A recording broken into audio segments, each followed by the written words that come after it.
It was a cold winter's morning on the island of Sodor. The wind was bitter and the ground hard with frost. Thomas and Percy were cold and cross. "All I want is a warm boiler," huffed Thomas. "Firelighter knows that. He's late." "He's not late," replied Percy. "This weather woke us up early." Gusts of wind swirled round the shed, tossing flakes of snow toward Thomas. Then they swooshed round Percy, too. "Why don't we talk about something else?" shivered Percy. "Yes," replied Thomas, "like how silly we'll look when our funnels turn into icicles." "That's not funny. Maybe we'll stop feeling cold if we talk about warm things, like sunshine and steam." "And firelighters," muttered Thomas. "Scarves," continued Percy. "Scarves?" laughed Thomas. "That's what you need, Percy, a woolly scarf round your funnel." Thomas was only teasing, but Percy thought happily about scarves until the firelighter came.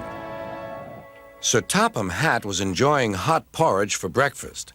He was looking forward to taking important visitors on a tour of the railway and had pressed his special trousers. "I shall put them in my trunk," Sir Topham Hatt said to his wife, "and change into them just before the photographs are taken." Then he set off to catch his train. Percy was now working hard. His fire was burning nicely, and he had plenty of steam, but he still thought about scarves. He saw them everywhere he went.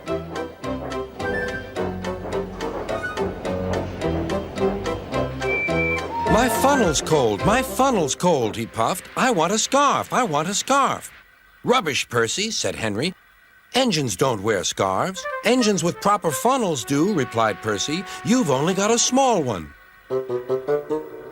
Before Henry could answer, Percy puffed away. Henry snorted. He was looking forward to pulling the special train. It was time for the photographs. Everyone was excited. Sir Topham Hatt was waiting on the platform for his trousers. They were in a trunk amongst a big load of baggage. The porters were taking the baggage trolley across the line. They were walking backwards to see that nothing fell off. Percy was still being cheeky. His driver always shut off steam just outside the station. Percy wanted to surprise the coaches by coming in as quietly as he could.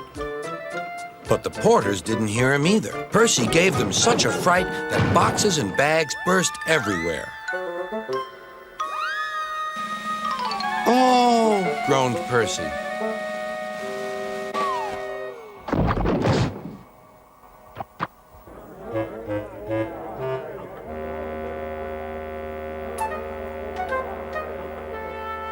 Sticky streams of jam trickled down Percy's face. A top hat hung on his lamp iron. Worst of all, a pair of trousers coiled lovingly around his funnel. Everyone was very angry. Sir Topham Hatt seized the top hat. "Mine," he said. "Percy, look at this." "Yes, sir. I am, sir." "My best trousers, too." "Yes, sir. Please, sir."